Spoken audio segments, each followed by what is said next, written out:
back. I know you're excited. Hi, welcome back, folks, to Rotten Reelz Reviews, audio review number 32.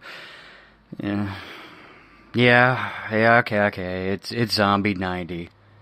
Yeah, plenty of you requested this little particular Andreas Schnaas festivities, and I'm beginning to think that you people hate me.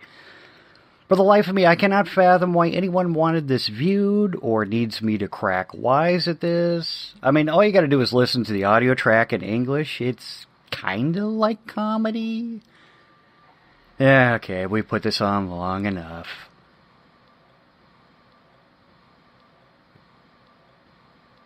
Here, let's listen to the intro. No doubt it will explain all. January 1990. A military machine carrying lethal, toxic, untested chemicals starts off on a secret mission. Ah, yes. Those zany government types with their no safety protocols or insurmountable checklists. It never reaches its destination. Yeah, stop letting Harrison Ford pilot. God, it's a wonder the IBCMs don't just launch themselves willy-nilly. Yep, that is definitely a hospital. You've established that. Well done. We cut to a doctor handling the infection of zombie, but not officially called that, as they have yet to determine this. As it looks like his press corps that's, jumping him looks like, I don't know, a handful of college students. Here, hold a microphone up and look really concerned. By the way, when I look at this man, I admit I don't exactly see a faux Samuel Jackson type for his voice. It just doesn't immediately pop into my head. I don't know, maybe that's me. Tall, lanky, skinny-ass white guy. Yeah, clearly needs that deep Southern Baptist type voice. Yeah, I don't know. Dr. Burns, which, by the way, our tall, lanky guy is named, and his assistant, whose name I kept forgetting, so screw it. They're almost immediately attacked by the very patient that died on their table, but thankfully, Burns is packing a Luger. You know, in case Blue Cross doesn't cover that procedure, obviously. Couldn't afford the muzzle flash? Just cut away to the sound effect and the FX bladder. Would have saved you a lot of time and you'd look less, unprofessional. Geez, it shot him right into the credits. Yeah, I'm not even kidding. I did not make those title cards. Wow. I mean, I've seen low-budget indies, but my God, they were 10 times more professional and better edited. Oh, that's the problem. The Violent Shitters Hamburg edited this. I guess all those trips to the cans made by two guys suffering from dysentery made it impossible to cut this properly. They must have had the Hardee's Bacon Deluxe, no doubt. What's that? Car trouble and Leatherface prowling the woods with a heart on? So now the zombies understand melee weapons and power tools. Sure, why the fuck not? Makes about as much sense as anything else in this. Dr. Burns and his assistant carry a dead body to study the reanimating issues, so they cart the dead body in a hatchback?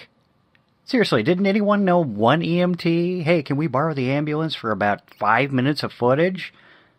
Shockingly enough, this adventure goes horribly awry as the zombie attacks them, and the valiant doctors manage to once again bust a cap in his ass. That's good. Dr. Burns is then convinced that this has to do with the plane crash the government has been covering up and the toxic chemicals that were released in the immediate area. The area being about 40 or so miles away, or however many clicks. I don't know. I don't do kilometers. Yeah, I just love that little jaunting drive there. We need some music. Let's punch that up.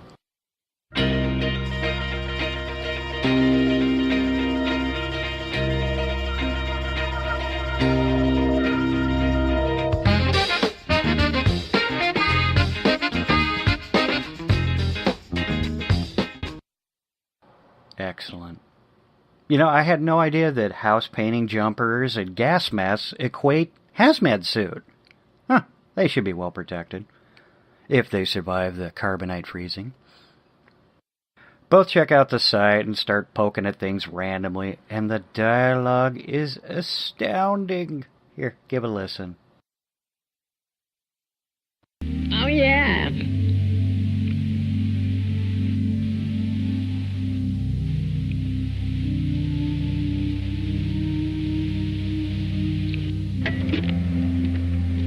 I think it's... Riveting. Here it is. High-tech analysis with a voltmeter. Oh my god, that is a voltmeter. I was joking. Yeah, apparently that just, senses zombies. Yeah, there's zombies afoot. A voltmeter. I guess building a PK meter was too difficult. Just get a prop. Nope, couldn't even bought one on eBay. Whatever. The widespread contagion is... Well, it's a few zombies here and there, It's not nearly in mass groups. I mean, I would have been a little more impressed if they had the equivalency of maybe 2-3 different baseball teams.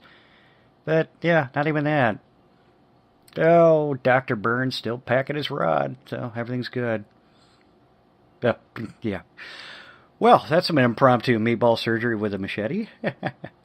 Ooh, new characters! Maybe we'll have some scintillating dialogue, meaning, and in-depth looks into the human psyche.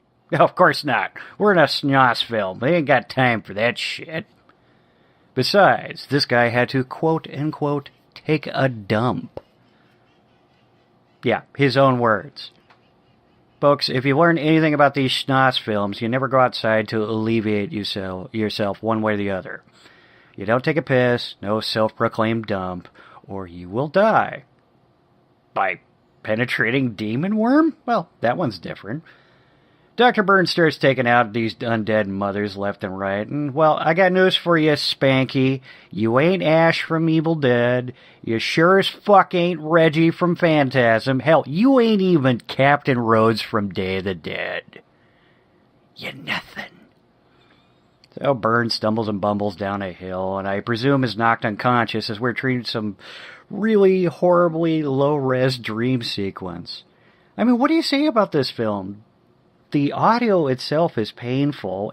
I swear to God, they didn't even use so much as a mic sock. So you got treated to almost every residual sound outside. And I love how this zombie epidemic is so bad that you see cars zipping by in some of these. Yeah, so it was just that fearsome. Oh, my heavens. Yeah, that nobody noticed. Always good. Our dubbed actors, half the time, aren't even mic'd properly. I mean, there was one gal that was supposed to be in a wheelchair that genuinely sounded like a really good and professionally mic'd.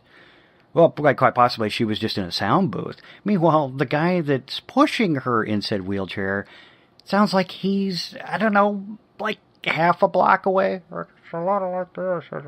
You can understand that.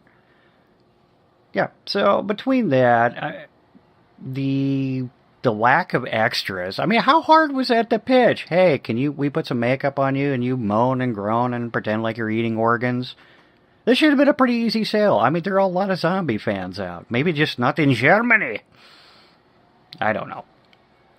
I mean, to give credit, aside from the Nikos the Impaler movie, this is actually the first Schnaas film I've seen with a plot, some characters that last longer than 20 seconds to go along with the gore gags, and there genuinely seemed to be a story trying to happen. The downside, of course, well, it was made. Yeah, I know. I really wasn't impressed. But then again, I went to this film kicking and screaming and was not expecting gold at the end of this rainbow. Instead, I think I got a bucket of shit. Well, that's pretty much all I have. I mean, there's just really not much that can be said about this turd waffle. But again, if you guys have some suggestions, I want you to hit me up on Facebook, Rotten Reelz Reviews. You can leave a comment here in the section here on VidMe or YouTube, whichever one you click to. Yeah, maybe we should sit Sean down through one of these. So, actually, give me an idea on that. Do you guys want him to do just a written job, or do you want him to have to sit here and do an audio track too? Let me know. Think it over. Mull it over. Give it some thought. I'm done. Toodles.